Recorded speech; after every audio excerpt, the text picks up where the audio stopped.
Thank you, John, for warming us up. I've never experienced that before. Thank you so much. And thank you all for being here to be part of it. Before I go too much further, I just want to thank Don Hamilton and Lorna St. John and the whole Hamilton Studio crew for inviting us in, clearing out all their stuff, and creating this space. And I also want to thank Melody and Carrie in the back for getting us this great food. I want to thank Hannah and all the volunteers that have kept the campaign going. Thank you. Can you give them all a hand for me, please?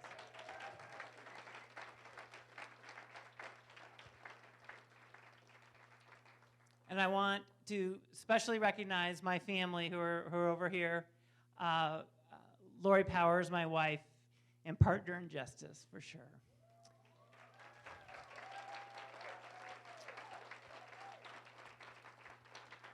And my three amazing children, Carter, Bridget, and Fiona Powers-Baggs, who have suffered through so many dinner time conversations about what needs to be fixed in Spokane, or I'm just gone trying to do it.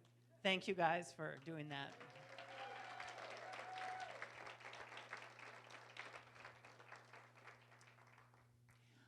I'm running for Spokane County Prosecutor to create a safer Spokane at a lower cost. Right now, our county spends 74% of our budget on criminal justice, and we don't feel safe. The jail's overflowing with mentally ill people who aren't getting any better. Property crime is on the rise. People are disillusioned with law enforcement. A few years ago, I joined with several other people, and we sat down and said, this could be different. We could fix this. And we decided to gather criminal justice professionals together for one day. And we called it the Smart Justice Symposium. And we brought law enforcement and jailers and judges and probation officers and social workers and community activists. And we got them all together for one day at Northern Quest, over 200 people. And we brought in all the people around this state that are doing criminal justice well. We call it pockets of excellence, where they are, including some in this county. And we brought them in, and everyone learned about what everyone else was doing and what was possible. And at the end of that day, just about everyone in that room agreed that there was a solution. We need to save those jail beds for violent offenders, and we need to spend money that we can save by not jailing nonviolent offenders on treatment for the mentally ill, for drug addictions, for job training, and to get crime solved for these people before it turns fatal. A year after that, we now have a blueprint for reform of our criminal justice system. The county and the city, who never get along on anything in criminal justice, have a joint report. They're ready to go. They're ready to implement it. The only problem is, you can kind of imagine perhaps why I'm running, is that one particular office has been absent from that conversation, and they are resistant to it. And so we're going to need to elect a new prosecutor. Fortunately, the current one is retiring, so there is a big opening, and there is a choice between the status quo and moving forward. And I'm asking you tonight to choose me to be that person to lead us forward. And I think I've got the... Thanks.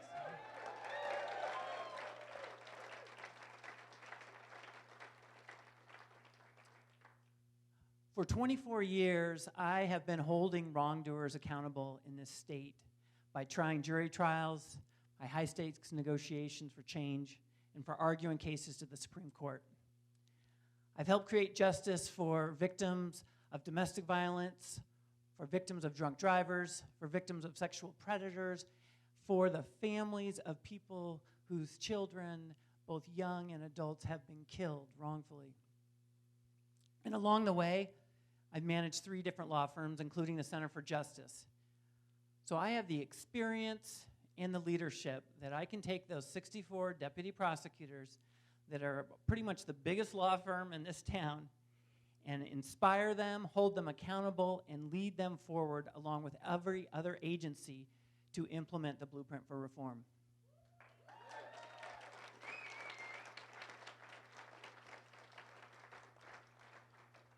When I look around this room, I see so many of you that I have worked with over the last 10 years to create justice in Spokane. But we were doing it from the outside. We had to do after-hour strategy meetings, community organizing, press conferences, sit-ins, anything that we could do to get attention, and sometimes even lawsuits when we needed to. And we created justice with a lot of sweat and time and agony, but never quite fast enough. But imagine for a moment that we had our lawyers on the inside. Imagine what we could do. What we have done is pretty remarkable since we weren't in charge. I spent 2 hours today at Mission Park because there is a monument there to Otto Zem. And Otto, not voluntarily, but dramatically became the face for what needs to be changed regarding the criminal justice system, and also the promise and hope of what can be changed when the people are unified of what's important to them. He taught us just in his life, and all of us have taught Spokane that we can change.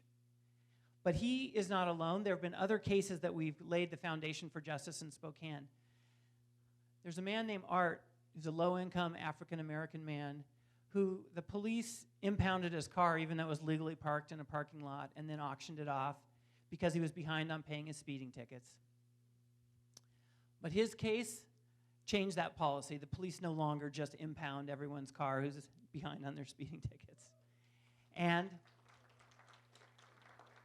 we also got the city to agree to fund for 3 years a driver relicensing program so people can get their driver's licenses back while they're paying off their tickets.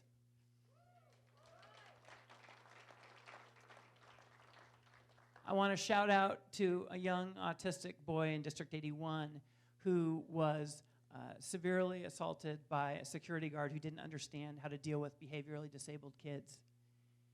He survived, and he's doing just fine. He switched school districts. But he got the school district to agree to train every security guard on how to deal with the disabled and the behaviorally disturbed so that that's not going to happen again in Spokane.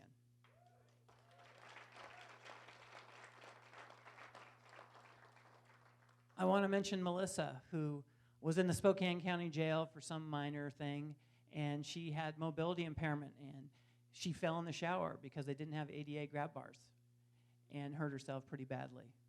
Her case resulted in the county agreeing to totally upgrade the jail and make it ADA compliant.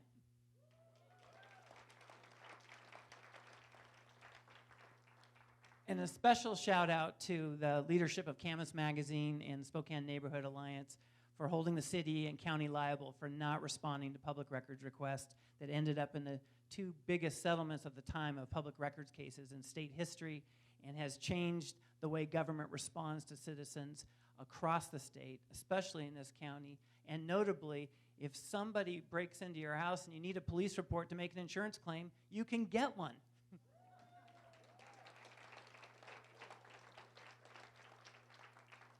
Those are just a few examples of what we've done on the outside, and it's been, I've had lawyers who served as co-counsel with me. I've had organizations and nonprofit movements, grassroots movements, and people who have done that, and some great clients. But I want to imagine a little more what we could do if a communities lawyer was on the inside. We have this blueprint for reform, but probably most of you haven't read it. You shouldn't, because it's kind of wonky. But it fundamentally will change the attitude of every agency in this county and city criminal justice system. So imagine for a moment, I totally have to go off script here because I have a great announcement. Last week, 2 lawyers and I, Jeffrey Feiner from CFJ and Andrew Biviano, who's in the room tonight, we settled a class action against Spokane County who kept imprisoning people who were too poor to pay their fines.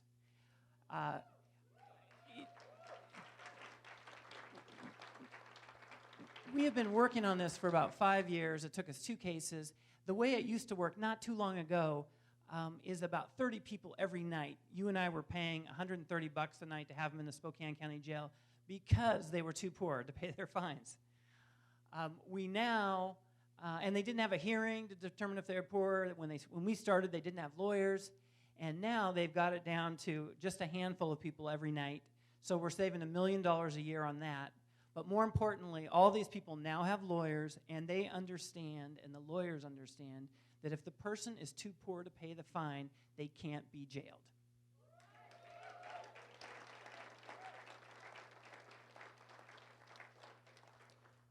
But dream with me a little, and really just make it a dream that's going to come true in about 6 months. And that is, imagine this. Imagine a criminal justice system that was responsive to the victims of crimes.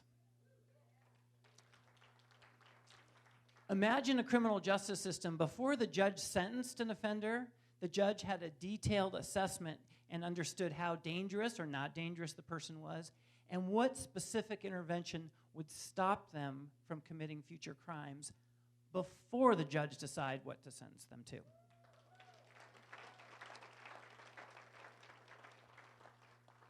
Imagine our jail being less costly and less crowded.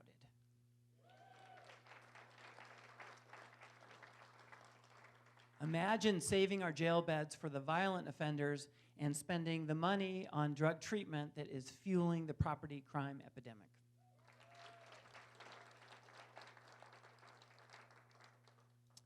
Imagine a jail that doesn't imprison people because they're mentally ill or because of the color of their skin.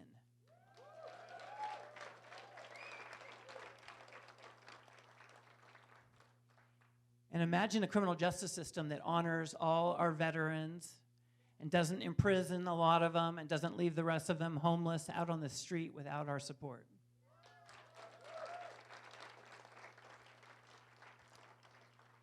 And imagine a coordinated, robust response to domestic violence that protected victims, empowered victims, and in this generation ended the cycle of victimization.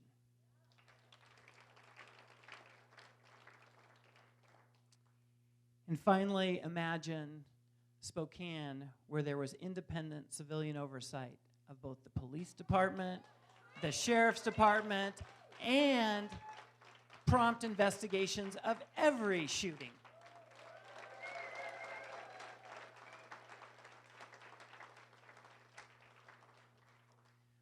We can do this. We are so close. The city and the county have embraced this blueprint for reform, all these types of ideas. All we need is an elected prosecutor who will implement them and rally the rest of our city and county to the cause. So tonight, I am asking you for your vote, but even more importantly, I am asking you for your voice. Please talk to your neighbors, your family, your friends, your coworkers, anyone you see, and tell them that we do not have to accept an ever-rising cost, expensive, broken criminal justice system that doesn't keep us safer. We do not have to tolerate that anymore. There are proven remedies that can be implemented. Please tell everybody, get a yard sign at the table, a volunteer, give us your name, and together in November, we will change the world. Thank you.